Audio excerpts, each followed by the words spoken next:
4:50 na po ng umaga. Good morning, Rina. Good morning, June. Talaga. Maganda gising ko ngayon. Nakahanda ka na ba ulit sa trivia mo mamaya? Mamaya sa sports. Huwag niyo kong anuhin, unahan. Hayaan niyo lang. Nagugulat ka ba? Nagugulat ako minsan pag tinatanong niyo, ang bagal pa ng wifi dito. Nakaka-excite kasi yung trivia mo, kaya nakakaisip kami ng tanong eh. Oo, di ba mas maraming, maganda yun kasi mas maraming natututunan yung mga viewers. Nakadilaw kayo ngayon na sa mukhang sports. kasi Madam Cory ah. Minsan lang yan. Okay. Minsan lang magdilaw. Magandang umaga mga sambahay. Araw po ng Miyerkules 19 ng Abril 2017. Sa ngalan po ni Kuya Daniel Razon, ako po si Jun Suriao. At ako naman si Rina Villamor Camara. Narito na po ang mga humahataw na balita. Lalaking na-aksidente sa motorsiklo sa Quezon City tinulungan ng UNTV News and Rescue Team. 29 kumpirmadong nasawi sa bus crash sa Nueva Ecija. Operasyon ng Leo Merrick Bus pansamantalang sinuspendi ng LTFRB kasunod ng aksidente. Police Superintendent Rafael Dumlao at iba pang sangkot sa pagdukot at papaslang sa negosyanteng Koreano na si Jake Ju inirekomenda ng kasuhan ng Department of Justice. Paglilipatan ng mga residenteng naapektuhan ng baha sa Carmen, Cebu, inihahanda na ng lokal na pamahalaan. Deadline ng registration period para sa barangay at sangguniang kabataan elections hindi palalawigin ng COMELEC. At Dutertenomics, inilunsad ng administrasyon. Naglalakihang infra projects gaya ng Mega Manila Subway itatayo. Nirespondihan ng UNTV News and Rescue Team ang isang motorcycle accident sa Quezon City kagabi. Ito ang hataw na balita ni Maki Libradilla.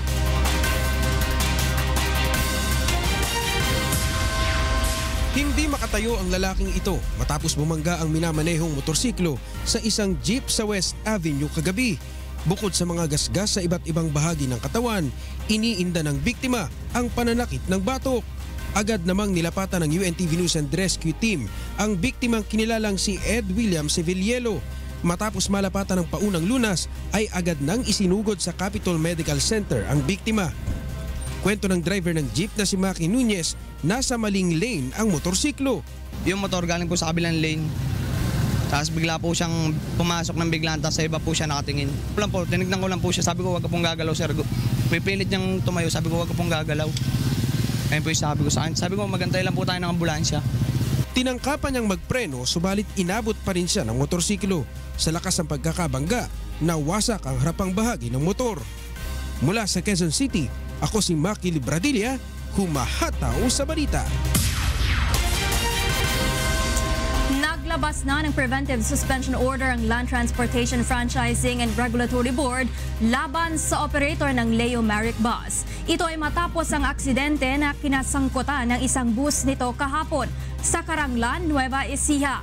30 araw na hindi maaaring bumiyahe ang mga bus ng Leo Merrick habang patuloy ang isinasagawang investigasyon. Ipatatawag din ng LTFRB ang may-ari ng bus line na si Leonardo Patulot upang ipaliwanag kung bakit hindi dapat na suspendihin o tuluyang makansela ang kanilang prangkisa. Itinakda ng LTFRB ang unang pagdinig sa kaso sa May 2, araw ng Martes sa Central Office sa East Avenue, Quezon City, ganap na alas 9 ng umaga. We want to determine ng overloading kasi nang lumalabas na ganyan balita. So we want to check, aside sa overloading, we're doing a check also on the tracking number like what we did sa Panda to determine really how old yung bus nito. Kasi sa franchise verification nila, nakalagay 2006 model.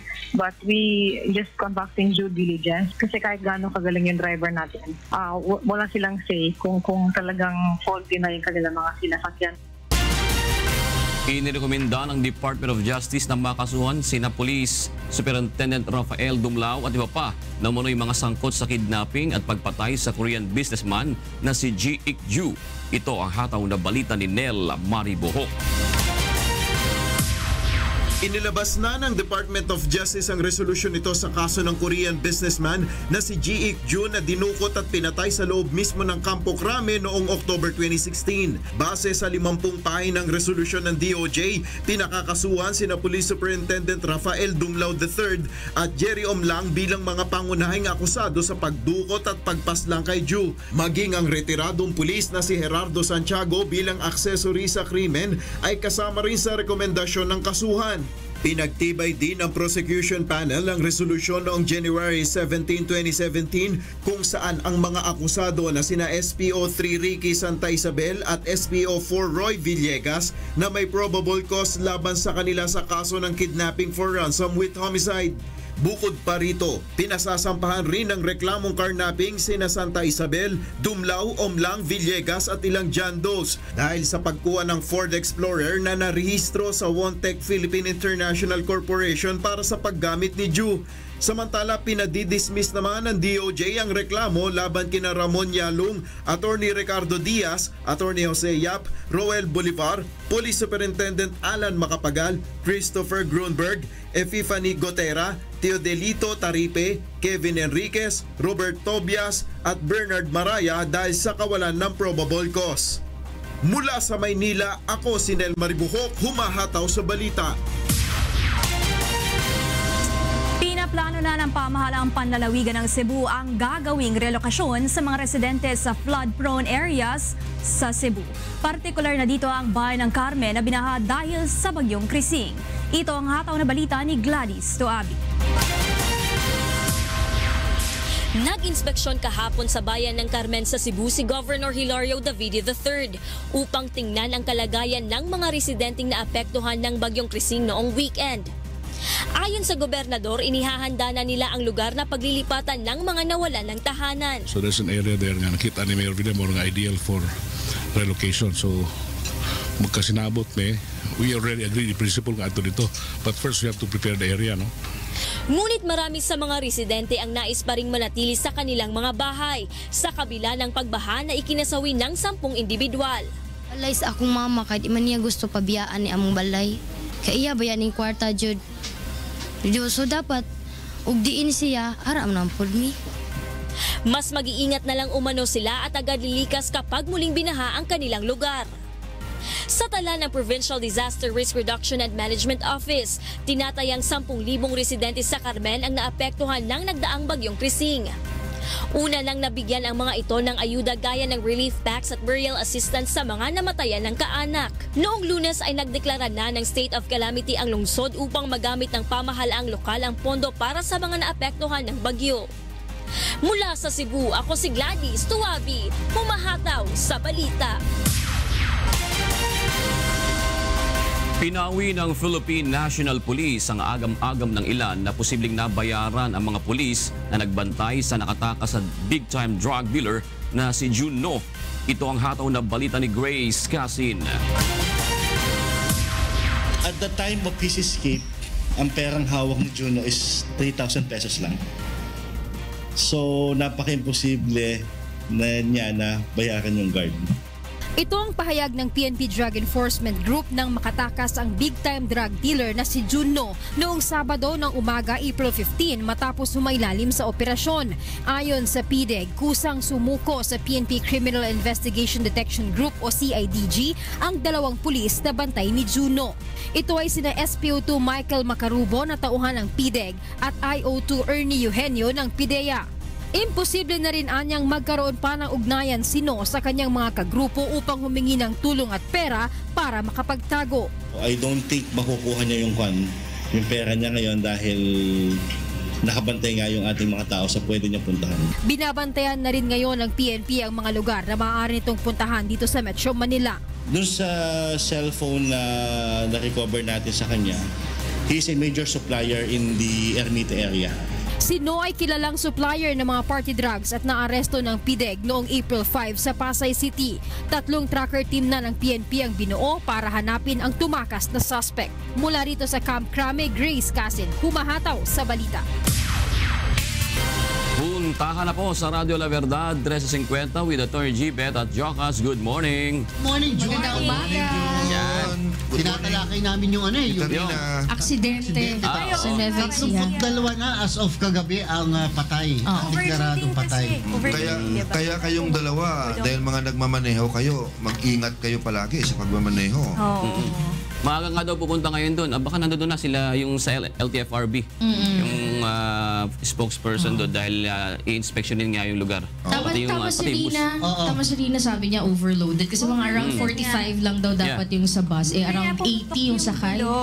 Pati daw yung nakaupo na sa lap. Tsaka daw, yung curb na yun, may concrete barrier daw dati yun. Actually, may mga concrete barrier siya. Pero kung saan pa naman ba yung, kasi dati daw, may na-aksidente dyan. May barrier dyan na nawasak, ano? Hindi na ginawa? May namatay. Hindi ginawa ulit. Doon nakalusot. Accident-prone area talaga. Accident-prone area. Doon lumusot yung bus na ito. Sa space na yon, sa agwat na yon, na hindi nila kagad tinakpan ng concrete barrier. Pero initially, sabi ng LTFRB kahapon, meron naman daw talagang prangkisa itong bus na ito. Number 2, at hindi daw talaga ito, talagang ito naman yung linya. Dalawang units lang. Hindi out of line, hindi rin color room. At saka ito, we must remember na galing ang bus sa Isabela. Hindi ito yung normal route to the Ilocos.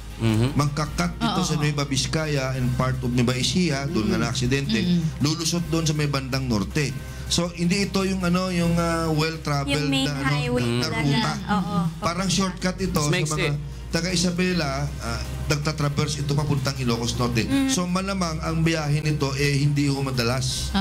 Kaya nga yung may-ari nga ng bus, dalawa lang yung units niya. Siguro magsasalubungan lang yan. Baka isang trip lang siguro, isang araw yun. At siyempre, kaya punong-puno. Ipagdasal din natin yung mga hanggang sa kasalukuyan, naku, agaw buhay sa ospital. They must be suffering horrific injuries. Nga pala, June at Rina, lalo-lalo si June, pakipadala ka nga ng reporter natin dito sa may North EDSA. Anong meron? MIT, sira ang MIT May report ka agad natin. North Ave Station. Alamin natin ano ang dahilan. Okay. Dami na daw tao. Sa mga kababayan po natin na sasakay sa MIT sa kasalukuyan ay sira ang MIT dyan at baka medyo ang inyong pagpunta sa opisina, sa pinagtatrabahuan ay baka mali. Ayun, maraming salamat sa inyong dalawa. Narito ang mga dapat abangan sa ikalawang paghataw ng mga balita. Akwital kay dating Pangulong Gloria Macapagal Arroyo sa kasong plunder, pinagtibay ng Korte Suprema. Planong pagpapataw ng mas mataas na buwis sa real property sa Quezon City, pinigil ng Korte Suprema. Deadline ng registration period para sa barangay at sangguniang kabataan elections, hindi palalawigin ng COMELEC. Planong pamimigay ng pabahay sa mga miyembro ng grupong kadamay, kailangan munang aprubahan ng Kongreso. Housing units na hindi na balak tirhan ng mga sundalo at pulis, planong ibigay ng National Housing Authority sa iba pang benepisyaryo. At NLEX Harbor Segment 10 na mag-uugnay sa Manila Port Area at Central at Northern Luzon. Target buksan sa mga motorista sa pagtatapos ng taon. Sa detalye po ng mga balita, pinagtibay ng Korte Suprema ang desisyon nitong ipawalang sala si dating Pangulong Gloria Macapagal Arroyo sa kasong plunder kaugnay ng umano'y anomalya sa paggamit ng pondo ng PCSO. Ito ang hataw na balita ni Roderick Mendoza. Pinalna ang desisyon ng Korte Suprema na palayain si dating Pangulo at ngayon Pampanga Congresswoman Gloria Arroyo. Hindi kinatigan ng SC ang motion ng Solicitor General na baliktarin ang desisyon noong Hulyo na nagpapawalang sala kay Arroyo sa kasong plunder. Ayon sa Korte, wala silang nakitang dahilan upang baguhin ang naunang desisyon. The court noted that its decision had granted petitioners respective demurrers to the evidence, which resulted in their acquittal, and thus any attempt to reconsider the decision would amount to double jeopardy. Kinasuhan ng plunder ang dating Pangulo dahil sa umano'y anomalya sa paggamit ng 366 million pesos na pondo ng PCSO mula 2008 hanggang 2010. Ngunit dinismiss ng SC ang kaso dahil sa kakulangan ng ebidensya. Gaya ng dating desisyon, 11 maestrado ang sumang-ayon na pawalang sala at palayain si Arroyo. Tutol naman dito sina Chief Justice Maria Lourdes Sereno, Senior Justice Antonio Carpio at Justices Marvic Leonen at Alfredo Benjamin Caguiwa. Pinagtibay rin ng korte ang kanilang desisyon na palayain ang natitirang kapwa-akusado ni Arroyo na si Benigno Aguas. Mula sa Baguio City, ako si Roderick Mendoza, humahataw sa balita. Naglabas ng temporary restraining order ang Supreme Court laban sa pagpapatupad ng mas mataas na amilyar sa mga residente ng Quezon City. Ito ang hataw na balita ni Leslie Longbowen. Pansamantalang pinigil ng Korte Suprema ang Quezon City Local Government na maningil ng mas mataas na real property tax o amilyar. Sa inilabas na TRO ng Supreme Court, inaatasan ng pamahalaang lungsod na huwag munang ipatupad ang bagong ordinansa na naging epektibo simula nitong Enero. Sa pamamagitan ng nasabing ordinansa, tinaasan ng 2 hanggang 5 beses ang halaga ng lupa at mga gusali sa lungsod. Katumbas ito ng pagtaas din sa taunang amilyar na binabayaran ng mga residente. The court issued a temporary restraining order effective immediately and until further orders from the court, enjoining respondents from implementing, collecting upon, or enforcing Quezon City Ordinance Number 2256, Series of 2016, which approved the fair market value of lands and basic unit construction costs for buildings and other structures for the revision of real property assessments in Quezon City. Bukod dito, pinasasagot din ng SCC Mayor Herbert Bautista sa petisyon ng Alliance of Quezon City Homeowners Association sa loob ng 10 araw. Samantala, tumanggi namang magbigay ng pahayag ang pamahalaan ng Quezon City sa issue habang hindi pa nila nakukuha ang kopya ng order ng Korte Suprema. Mula sa Quezon City, ako si Leslie Longbowen, humahataw sa balita.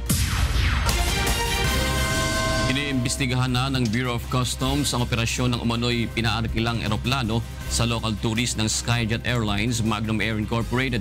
Ito'y habang nasa kustodiya ng Bureau of Customs ang nasabing aircraft. Ito ang hataw na balita ni Aiko Miguel. Nasa kustodiya ng Office of the Commissioner at Aircraft Operations Division ng BOC NAIA mula pa noong March 29 ang eroplanong RPC-8538 na nakapangalan sa Skyjet Airlines Magnum Air Incorporated. Ito ay matapos ang isinagawang inspeksyon ng Philippine Aerospace Development Corporation Hangar 3, General Aviation Area sa domestic airports sa Pasay City. Hindi anya nakapagpresenta ng Certificate of Payment ng Duties and Taxes mula sa BOC ang property custodian nito. Batay pa sa ulat na hawak ng BOC, ang may-ari ng eroplano at operator nito ay delisted na sa listahan ng Subic Bay Freeport List of Locators. Itinigil na rin anya ang operasyon nito mula pa noong 2014 sa Subic. Kaya naman pinaiimbestigahan ni Commissioner Nicanor Faeldon ang mga naging aktibidad ng eroplano na umano'y maituturing na iligal. Nung una galing siya ng Subic, free of tax siya dahil nasa Subic siya, locator siya ron. Hindi na niya pwedeng i-avail yung privileges or yung tax privileges na naibibigay sa mga locator within Subic. Kasi lumabas na siya Nasa NAIA na siya ngayon Inaarkila umano ng mga local tourist ang naturang eroplano para bumiyahe sa iba't ibang destinasyon sa bansa. Bakit nga? Lumilipad ng walang hindi kompleto yung duties and taxes na nabayaran sa gobyerno natin. May kakulangan dun sa proseso ng pag-utilize ng eroplano, ng specific aircraft. Binigyan din ng 15 araw ang Magnum Air Incorporated na magpresenta ng mga kailangang dokumento ng ownership at operations ng eroplano. At kapag hindi nakatugon ang mga may-ari ng eroplano, ay maglalabas ng warrant of seizure and detention ang BOC. Sinikap ng UNTV News na hinga ng opisyal na pahayag ang Magnum Air Incorporated, ngunit hindi nito sinasagot ang aming tawag. Mula sa Bureau of Customs, ako si Aiko Miguel, humahataw sa balita. Naisampa sa Quezon City Prosecutor's Office ang kauna-unahang kaso ng paglabag sa anti-catcalling ordinance ng lungsod.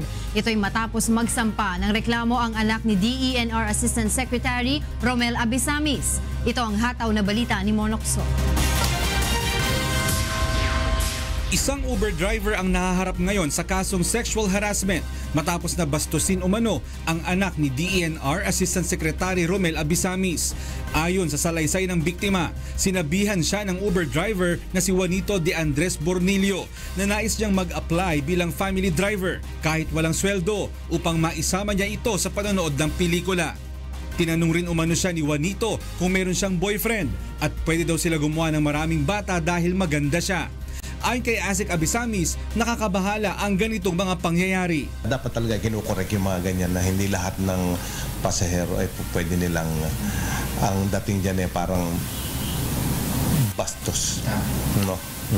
Kasi personal niyayaya kang mag-date, niyayaya kang kumain sa labas. Nakapaloob sa Anti-Catcalling Ordinance ng Quezon City ang pambabastos sa kanino man, maging ito ay sa paraan ng pagsipol, pagtawag ng sexy, paghingi ng cell number o pakikipag-usap tungkol sa sex. Sa ilalim ng ordinansa, lahat ng mapatunayang nagkasala ay pagmumultahin ng 1,000 hanggang 5,000 piso at pagkakakulong hanggang 1 buwan. Bukod sa kasong kriminal, nagsampa rin ng kaso sa LTFRB sina Attorney Ariel Inton ng Lawyers for Commuter Safety and Protection. Violation ng driver na pwedeng maapektuhan yung accreditation ng Uber. If you could recall, marami na rin kasing mga reklamo, hindi lang ito, committed allegedly by Uber drivers. Ang Anti-Catcalling Ordinance ng Quezon City ang nag-iisang batas sa Pilipinas na nagpaparusa sa mga nagbabastos sa babae o lalaki man. Ayon sa mga biktima, kung nais itong mai-adapt sa Kongreso ay mas magandang mapag-aralang mabuti upang maging kapaki-pakinabang sa lahat. Mula dito sa Quezon City, ako si Mon Hocson, humahataw sa balita. Walang nakikitang dahilan ng Commission on Elections para magbigay ng extension sa April 29 deadline ng pagpaparehistro para sa darating na barangay at SK elections. Samantala, umaasa naman ang isang commissioner ng poll body na kung ipagpapaliban ang darating na halalan na maisabatas, ito habang wala pa sa full swing ang paghahanda ng komisyon. Ito ang hatol na balita ni Victor Cosare. Tuloy-tuloy pa rin ang paghahanda ng poll body sa October 23 Barangay and Sangguniang Kabataan Elections hanggang walang batas na ipapasa upang ito ay muling ipagpaliban. Ayon kay COMELEC Commissioner Sheriff Abbas, sa ngayon activated na ang printing, packing and shipping at ang gun ban committee para sa nalalapit na eleksyon. Nagsasagawa na rin ng bidding ang COMELEC para sa mga gamit na kakailanganin sa nalalapit na manual polls. Umaasa ang poll body na kung itutuloy man ang pagpapaliban sa nalalapit na halalan, sana maisabatas ito sa lalong madaling panahon. Mas maaga, mas maganda. Mas maaga, mas maganda sa amin. Mas favorable sa amin para hindi kami maipit sa oras. Matatanda ang una ng sinabi ng Pangulo na nais niyang ipagpaliban ang barangay polls at i-appoint na lamang ang mga mamumuno sa barangay. Una nang ipinagpaliban ang naturang halalan noong nakaraang taon. Sa ngayon may nakahain ng panukala sa mababang kapulungan ng Kongreso para ipagpaliban ang halalan. Samantala muling nagpaalala ang poll body na hanggang sa April 29 na lamang ang registration period. Payo ng COMELEC, samantalahin ang nalalabing panahon upang huwag nang makasama sa mga nagsisiksikan sa huling araw ng pagpaparehistro. Nanindigan din ang poll body na hindi ikinukonsidera ng komisyon ang pagbibigay ng extension sa deadline. Usually hindi kami nagpapa-extend except lang kung may mga mabibigat na reason. But normally talaga hindi kami nag-extend. Kung hindi maipagpapaliban ng halalan sa Oktubre, magpapasimula ang election period sa September 23 hanggang October 30. Sa September 23 to 30 naman ang filing ng Certificate of Candidacy at sa October 13 to 21 itinakda ang campaign period. Mula sa Davao City, ako si Victor Cosare, humahataw sa balita. Hindi maaaring ipamigay agad ang pabahay sa mga miyembro ng grupong kadamay hanggat hindi ito naaaprubahan ng Kongreso, ayon sa Senate Committee on Urban Planning, Housing and Resettlement. Samantala, plano ng National Housing Authority na ibigay sa iba pang kwalipikadong benepisyaryo ang mga housing unit na hindi nabalak tirhan ng mga sundalo at pulis. Itong hataw na balita ni Joyce Balancio. And I will ask you, soldiers and the policemen, bitawan na lang ninyo yan.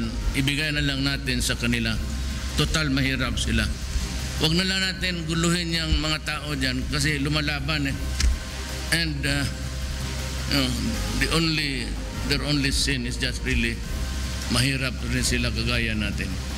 So bigyan ko kayo ng mas maganda, mas konting mahal, mas komportable at mas malaki. Ito ang ipinangako ni Pangulong Rodrigo Duterte sa mga pulis at sundalo nang ipaubaya sa mga miyembro ng grupong kadamay ang ilang housing units sa National Housing Authority na inokupa ng mga ito sa Pandibulacan. Ngunit ayon kay Committee on Urban Planning, Housing and Resettlement Chairman Senator Joseph Victor Ejercito, hindi agad maipapamahagi ang mga naturang pabahay kahit pa inanunsyo na ito ng Pangulo. Well, kasi kinakailangan po muna magkaroon ng authority yan from Congress and the Senate, from the House and the Senate, dahil yan po ay nanggaling po sa budget, nanggaling po sa General Appropriations Act yan, na ang intention po niyan is to provide housing for the AFP and PNP. Sa pagdinig ng komite ni Senator Ejercito kahapon, nagbanta ang grupong kadamay at humiling ng permanenteng trabaho sa pamahalaan. Kung ayaw po nating maulit ang nangyari sa Pandi, simple lang po ang dapat nating gawin. Ipamigay na ang mga unit ng pabahay sa mahihirap. Ipamigay na. Ngayon na. Ngayon na. Nababahala naman ang ilang mga kongresista dahil sa kawalan ng interes ng ilang miyembro ng grupo na magbayad ng monthly amortization. Nagbigay naman ang NHA ng palugit sa hanggang June 15 sa mga benepisyaryong sundalo at pulis para mag-abiso kung titirhan nila ang mga pabahay. Ayon sa NHA, mahigit 52,000 housing units sa buong bansa ang nai-award na sa mga kawani ng PNP at AFP, ngunit hindi pa rin na-ookupa. Ayon kay NHA General Manager Marcelino Escalada Jr., sa oras na maging pinal na ang bilang ng mga pabahay na hindi gagamitin ng AFP at PNP, ihahanda na nila ito para ibigay sa iba pang pwedeng benepisyaryo. We propose that this can be given to public school teachers, to employees of the local government units, to barangay officials and functionaries, and to the informal settlers who are qualified. Mula sa Senado, ako si Joyce Balancho, humahataw sa balita. Target ng Department of Transportation at ng Department of Public Works and Highways na buksan sa mga motorista ang NLEX Harbor Link Segment 10 sa pagtatapos ng taong 2017. Maaari itong daanan ng mga sasakyang magmumula ng Manila Port Area patungong Central at Northern Luzon. Ito ang hataw na balita ni Joanne Nano. Pinamamadali na ng Department of Public Works and Highways at ng Department of Transportation sa Bases Conversion and Development Authority ang konstruksyon ng NLEX Harbor Link Segment 10. Isa itong private-public partnership project na mag-uugnay sa Segment 9 sa MacArthur Highway sa Valenzuela at C3 Road sa Caloocan City. Mayroon itong kabuuang haba na 5.8 km at nagkakahalaga ng 10.8 billion pesos. Sa susunod na taon pa sana target na matapos ang proyekto. Subalit ayon kay Transportation Secretary Arthur Tugade, kinakailangan na magamit na ito ng mga motorista kaya't dapat itong makumpleto bago pa matapos ang 2017. Dapat lang hindi na ini-inspection ngayon ito. Dapat pinapakinabangan na. Hindi ho nangyari yon, kaya itinutulak para matapos. Sa ngayon, higit 50% na ang natatapos sa itinatayong kalsada. Kapag nakumpleto, mas mapapabilis nito ang pagbiyahe ng mga kargamento galing ng Manila Port Area patungo sa mga probinsya sa Central at Northern Luzon. Sa pagtaya ng Manila North Tollways Corporation, 40 hanggang 60,000 mga sasakyan ang inaasahang makikinabang kapag natapos na ang bahaging ito ng NLEX. From Manila to NLEX in 10 minutes.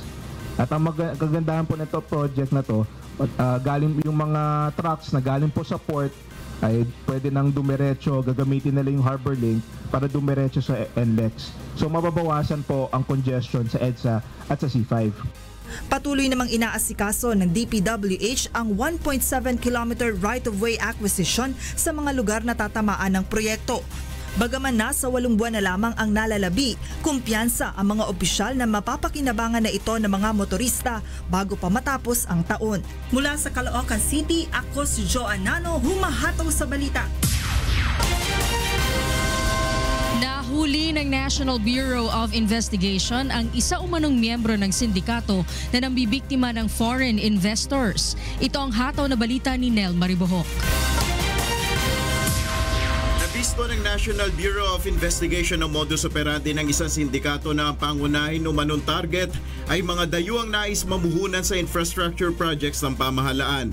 Nahuli sa entrapment operation ng NBI ang isang Anselmo Nolasco Monreal na nagpapakilala umanong may-ari ng kumpanyang Goshen Capital Holdings Limited. Kasama umano nitong nag-ooperate ang isang Maria Elvisa Tabar. Ayon sa NBI, nagugat ang operasyon sa reklamo ng Japanese businessman na si Musashi Nagashima na nakuhanan na ng pera ng mga suspect. Inalok umano ng mga suspect ang biktima na gawin ang proyekto ng Davao Metrolink train na may pondong $5 billion. Ngunit kailangan munang magbayad ng investor ng $150,000 bago mai-release ang bilyong pisong pondo ng proyekto. At para mahikayat ang kanilang target, pinapakitaan umano nila ito ng mga dokumento ng bank deposits ng pondo. The Japanese contractors thought that something is amiss, so nag-verify sila. It turned out that these documents are spurious. Sa kabuuan, $60,000 o katumbas ng mahigit 2 milyong piso ang nakuhang pera mula kay Nagashima. Sa ngayon ay pinaghahanap na ng otoridad na nakatakas nitong kasama na si Tabar. So we are warning the public to deal with legitimate representatives of the government and deal in the right offices of the government. Inaalam na rin ng NBI ang lawak ng operasyon ng grupo, lalo't may natanggap silang impormasyon na nabiktima rin umano ng kahalintulad ng modus operandi ang isang Australian official. Nahaharapan 2 sa kasong estafa at falsification of commercial documents na may parusang pagkakakulong ng hanggang 12 taon. Mula sa Maynila, ako si Nel Maribohok, humahataw sa balita. Inaresto ng Bureau of Immigration at Chinese Police ang 55 Chinese nationals sa Bataan dahil sa pagkakasangkot umano ng mga ito sa operasyon ng illegal gambling. Para sa detalye, narito ang ulat ni Asher Cadapan Jr. live. Magandang umaga, Asher.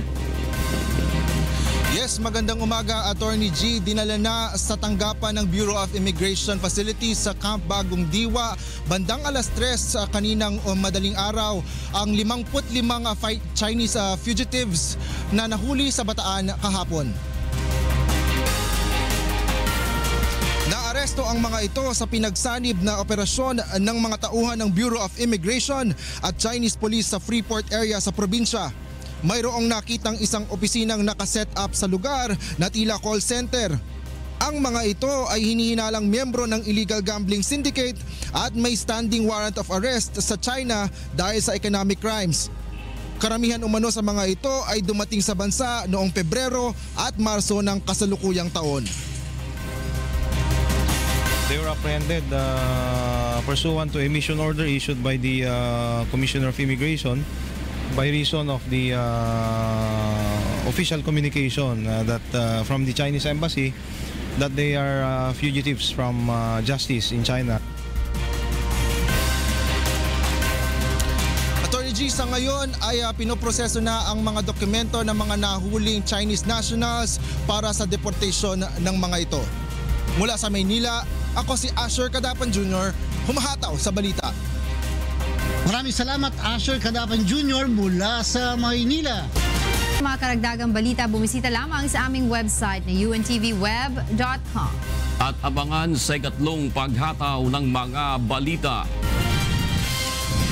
Babaeng nasagi ng pampasaherong bus sa EDSA Kamuning, tinulungan ng UNTV News and Rescue Team. Dutertenomics, inilunsan ng administrasyong naglalakihang infra projects gaya ng Mega Manila Subway, itatayo. Opisina ng Transportation Department ililipat na sa Clark, Pampanga sa Hulyo. At 1.5 billion pesos na halaga ng pedestrian bridge na magdudugtong sa NAIA Terminal 3 at Newport City sa Pasay, inaasahang bubuksan ngayong buwan. Sa detalye po ng mga balita, binigyan ng paunang lunas ng UNTV News and Rescue Team ang isang call center agent na nasugatan matapos masagi ng pampasaherong bus sa EDSA Kamuning kagabi. Ito ang hataw na balita ni Reynante Ponte. Humingi ng tulong sa UNTV News and Rescue Team ang asawa ng isang babaeng call center agent na biktima ng aksidente sa EDSA Kamuning bandang alas 10:30 kagabi. Ayon kay Ryan Martinez, ihahatid na sana niya sa trabaho ang asawang si Rose Vida Martinez nang biglang masagi ng isang pampasaherong bus ang kanilang sinasakyang motorsiklo. Kinain po yung motorcycling kaya po kami nasagi. Siguro po dahil po sa pagmamadali po ng driver, bigla niya po kinabig kaya kami nasagi po. Yan nga po yung asawa ko po, tinamaan po ulit yung injury niya. Depensa naman ng driver ng bus. Napagitnaan nila ng isa pang sasakyan ang motorsiklo. Nawalan umano ng kontrol ang driver ng motorsiklo kaya't napadigit ito sa bus. Tumatakbo kami. Pinostop ko naman para hindi sila matumba. Kasi gusto siyang umovertake sa dalawang pagitan namin. Hindi niya makontrol. Nagtamo si Rose Vida ng posibleng fracture sa kaliwang balikat na agad namang nilapatan ng pangunang lunas ng UNTV News and Rescue Team. Pagkatapos nito ay tumanggi nang magpahatid sa ospital ang biktima. Sa bandang huli ay nagkasundo ang dalawang panig na sagutin na lang ng bus company ang pagpapagamot sa biktima. Mula sa Quezon City, ako si Reynante Ponte, humahataw sa balita. Inilunsad na ng pamahalaan ang tinatawag na Dutertenomics o ang plano upang lalong mapalago ang ekonomiya ng bansa. Kabilang na dito ang proyektong pagtatayo ng unang subway sa bansa, katuwang ang Japan. Ito ang hataw na balita ni Rosalie Cos. Nagsama-sama kahapon sa unang pagkakataon sa isang forum ang mga economic manager ng Duterte administration upang ilunsad ang tinatawag nilang Dutertenomics o ang plano ng pamahalaan sa pagsusulong ng ekonomiya ng Pilipinas. Tinalakay dito ang malalaking proyektong pang-infrastruktura na itatayo sa iba't ibang lugar sa bansa. Ayon kay Budget Secretary Benjamin Jokno, aabot sa 8.4 trillion pesos ang gagastusin ng pamahalaan para rito sa loob ng 6 na taon. So we're going to ramp up our infrastructure spending to achieve what we call the golden age of infrastructure. Isa na rito ang kauna-unahang subway project sa Pilipinas na tatawaging Mega Manila Subway. Nagkakahalaga ang first phase ng proyektong ito ng 227 million pesos at popondohan sa pamamagitan ng Official Development Assistance at General Appropriations Act. Target na umpisahan ang proyekto sa taong 2020 at matatapos sa 2024. Kung matatapos ang proyekto, magiging 31 minuto na lang ang biyahe mula Maynila patungong Taguig. 350,000 pasahero ang maaaring gumamit nito araw-araw. Our target signing for this contract is November this year. Hopefully, that agreement will be signed between Prime Minister Abe and President Duterte November this year.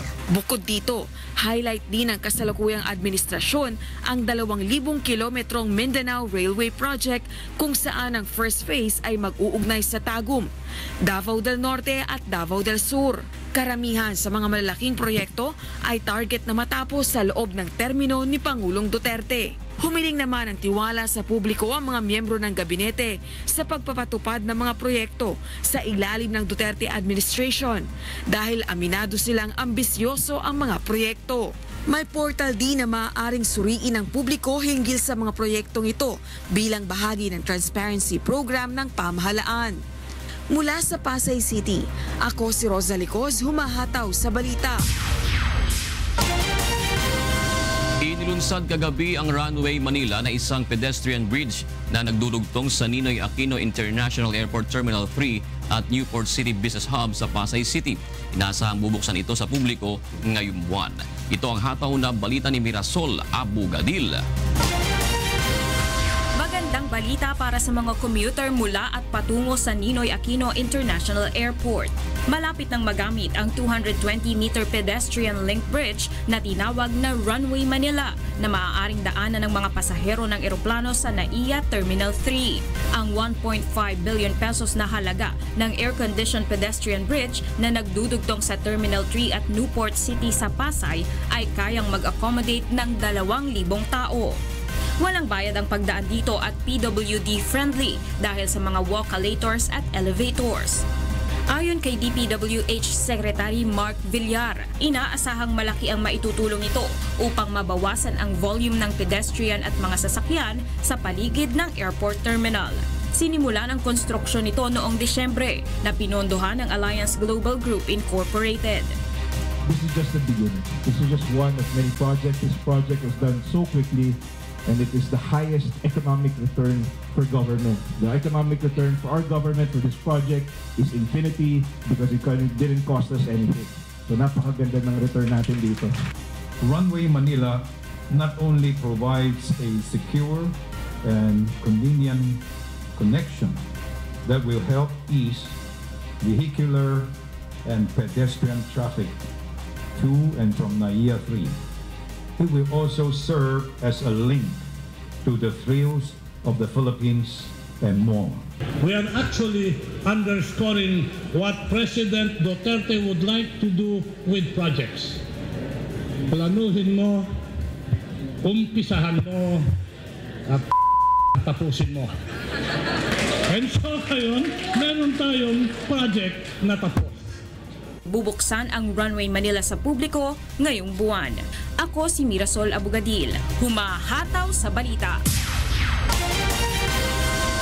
Makalipas ang 6 na buwan, muling inanunsyo kahapon ni Department of Transportation na DOTR Secretary Arthur Tugade ang paglilipat ng opisina ng kagawaran sa Clark, Pampanga sa Hulyo. Ito ay isa sa mga paraan ng ahensya upang makatulong sa pagpapagaan ng trapiko sa Metro Manila. Ang DOTR ang kauna-unahang ahensya ng pamahalaang mag-oopisina sa Clark, Pampanga. Narito ang pahayag ng Transportation Secretary Arthur Tugade. Ako lang ho, kasi nakikita ko na kailangan magpakitang gilas din tayo na ready tayong lumipat ng opisina. Ang plano ko nga ho dyan, Disyembre dapat. Kaya lang, masyadong maingay yung ibang tao na magpo-protesta. July na. Ganon, finish or unfinished. Muli namang isinusulong ng ilang environmentalists ang pag-iwas sa paggamit ng coal dahil sa mga masasamang dulot nito. Ito ang hataw na balita ni Leslie Longbowen. Ang coal ay isa sa mga ginagamit upang makapag-produce ng enerhiya ang mga bansa sa Southeast Asia. Ngunit ayon sa ilang environmental groups, ang material na ito ay may masamang epekto sa kalikasan. Kabilang narito ang kontribusyon nito sa carbon dioxide emissions. Ang carbon dioxide ay isang greenhouse gas na sinasabing may kinalaman sa pagtaas ng temperatura o global warming. Kaya naman nananawagan ng mga grupong Philippine Movement for Climate Justice, Center for Energy, Ecology and Development at Sanlakas na gumamit na lamang ng ibang ligtas na alternatibong energy source ang rehiyon. Partikular na ang renewable energy na enerhiyang nagbubuhat sa natural resources. There are many studies that says that it's a win-win solution to actually phase out coal because Southeast Asia has a vast potential for renewable energy from hydro to geothermal to sun, solar and wind. Ganun pa man, di naman anila natatapos ang kanilang panawagan sa coal phase out lamang. Ang panawagan ng network na ito is basically to decarbonize, meaning we start with coal because it's the biggest right now and it's one of the, kumbaga, parang pinakamalaking emitter ng carbon dioxide at climate buster, but eventually fossil fuel needs to be phased out. Ang Pilipinas ay isa sa mga bansang lumagda sa 2015 Paris Agreement. Layo nitong pababain ang greenhouse gas emissions upang masolusyonan ang problema sa climate change. Mula sa Quezon City, ako si Leslie Longbowen, humahataw sa balita. Alamin naman po natin ang mga balita sa iba't ibang panig ng bansa sa ating Balitang From the... Mula sa Zamboanga City, makibalita tayo kay Dante Amento. Buenos dias, Dante. Muchas gracias, June, e buenos dias, magakasang bahay. Takial mga notisya na Rehiyon de Mindanao. Un insidente di si Jacking Elia Pribini mga autoridad na lamar di Siocon, Zamboanga del Norte ayer. Asigon na Western Mindanao Command pronto yan deploy del mga Navy boat y también mga helikoptero después ya dale de Strescol el barco de carga. 3 motorized boats a bordo el mga armao persona ya procuraera ataka para subir na mencionado barco. Pero inmediatamente aquellos se escapa cuando tiene ya llega Navy y Air Force assets. Ya asiste el mga autoridad con el barco hasta ya llega na pantalan lokal del ciudad de Zamboanga. Desde Naliloy, Zamboanga del Norte, el barco de carga que MV Annabel a bordo el 21 tripulante. Más de 100 pawikan hatchlings también ya hace libra na mar ayer na ciudad de Davao. El detalle na report de Marisol Montaño. 141 hawksbill turtle ang gibuyan sa dagat sa Davao City kagahapon. Kini ay katulong batch sa mga hatchlings na gibuyan sa syudad karong tuiga. Apil ang hawksbill turtle sa listahan sa mga endangered species sa nasod. Because gamay na lang yun kayo ni mga pawikan. In fact, kani atong gi-release karon 141 as of karong adlaw, karong orasa, but only 1 to 3% will survive. Sukad pa ni atong tuig 2014, 2,231 ka mga pawikan na ang nabuyan sa Aboides Foundation sa Clenergy Park. Nahimong nesting ground na sa mga pawikan na maong parke sa milabay nga 4 ka tuig. Gipangunahan ang maong proyekto sa Davao Light, katabang Aboides Foundation, Davao City Government, Apo Agua, DNR, Barangay Matina Aplaya, kauban ng mga estudyante sa UP Mindanao o University of Southern Philippines. Gilauman usab sa mga environment advocate na pinaagi ni ini, mas mapalambo pa ang kaibalo sa katawhan, may tungod sa pag-amping sa mga pawikan sa probinsya o mas daghan pang Davaoenyo ang makikiusa sa pagbantay sa kinaiyahan. Usa sa mga kanang sa mga kanang major na kanang threat sa to ang mga pawikan kaning mga basura nato. Muna siyang usa kami pud sa kanang nagka-campaign gid mi tarong na dapat itarong gid ang pag-segregate sa to ang mga basura ug i-dispose sa tarong. Gikan sa Davao City, ako si Marisol Montaño, humahataw sa balita.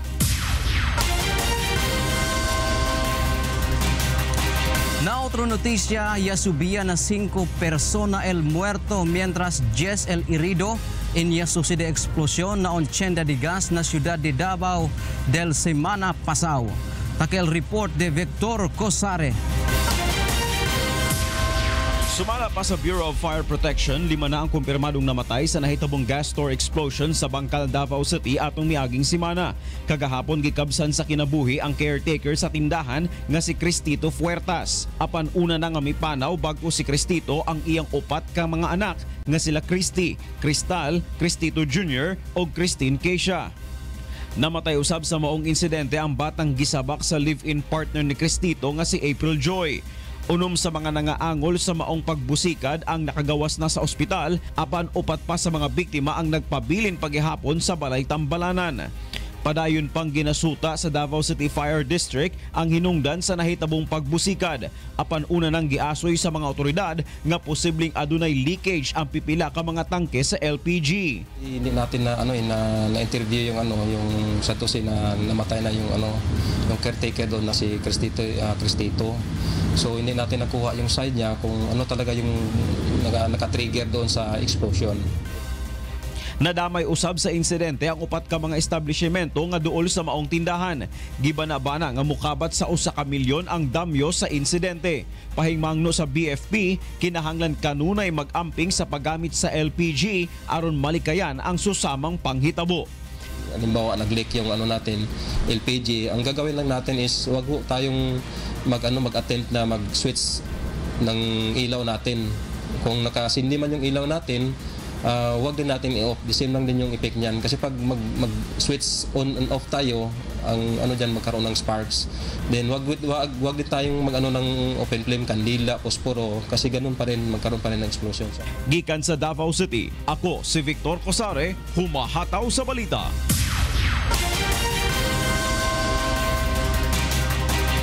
SL mga notisya, yasa kita na Rehiyon de Mindanao.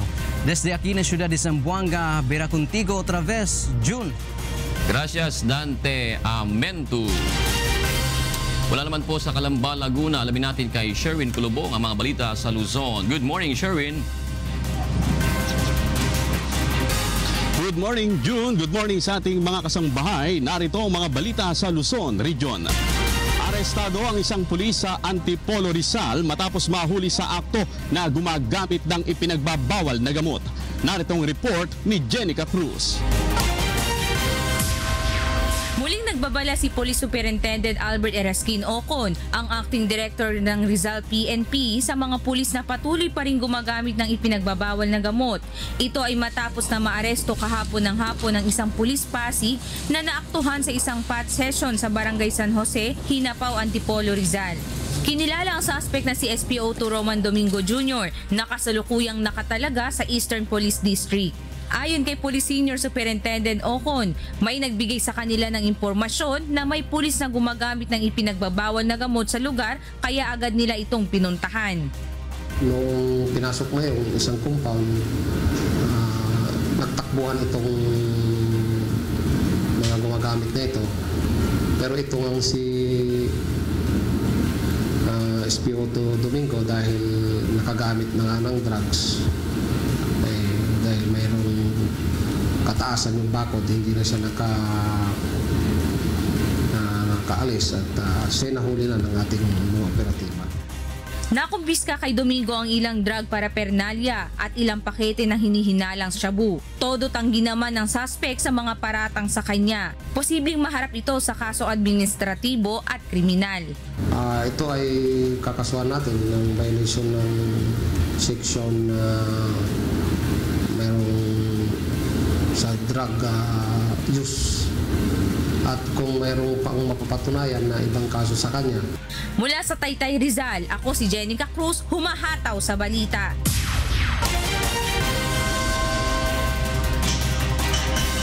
Hinihikayat ng National Dairy Authority ang mga magsasaka sa Calabarzon na tumulong sa pagpapalakas ng produksyon ng gatas sa bansa. Naritong report. Kabilang ang probinsya ng Batangas sa Calabarzon Region sa may pinakamaraming naisusupply na gatas sa bansa. Mahigit 15,000 litro ng gatas mula sa 5,000 baka ang naipoproduce ng probinsya kada araw. Ngunit sa tala ng National Dairy Authority, nasa 2% lamang ng kinukonsumong gatas ang naipoproduce ng mga baka sa bansa at mahigit 90% nito ay imported. We're only producing about 1 or 2% ng gatas na requirement ng Pilipino kada taon. Ang local production ay mga 1 or 2% lamang. At karamihan pa po doon ay imported. That is what we want to overcome. Bunsod nito, hinikayat ng NDA ang mga magsasaka sa Calabarzon na mag-alaga ng mga baka upang masapatan ang demand ng gatas sa Pilipinas. Pag napadami ang mga gatas, masisiguro ko, dahan-dahang makakain na ang import market. Pero dapat mauna na ma-internalize, matanggap ng Pilipinong magsasaka na ang gatas ay kayang-kayang i-produce sa Pilipinas. Mas magandang kalidad kumpara sa abroad. Handa namang mamahagi ng baka ang NDA sa mga magsasaka na nais magparami nito upang makatulong sa produksyon ng gatas sa bansa.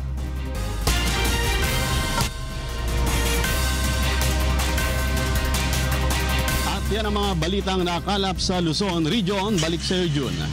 Maraming salamat, Sherwin Kulubong. At para naman po sa mga balita sa Visayas Region, nasa Cebu City si Deb Riveral. May buntag, Deb.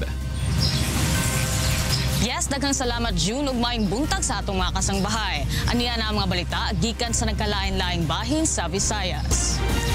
Nasikop ang usa ka kanhing pulis ug uban pang kauban niini sa Sitio C, Padol, Barangay Dulho, Fatima, Cebu tungod sa ilegal nga kalihukan. Matod sa mambaling pulis, naaktuhan ang mga suspect nga nagbahin-bahin sa ilegal nga droga ug giandam ang mga paraphernalia para sa paggamit niini. Giila ang kanhing pulis nga si Police Officer 3 Ruel Miego nga ni absent without official leave o awol ni atong tuig 2016. Sa laing bahin, mas panghingusgan karon sa lokal nga kagamhanan sa Leyte ang mga programa niini nga makatabang sa problema sa malnutrisyon sa probinsya. Ani ang report ni Jeneline Gaki.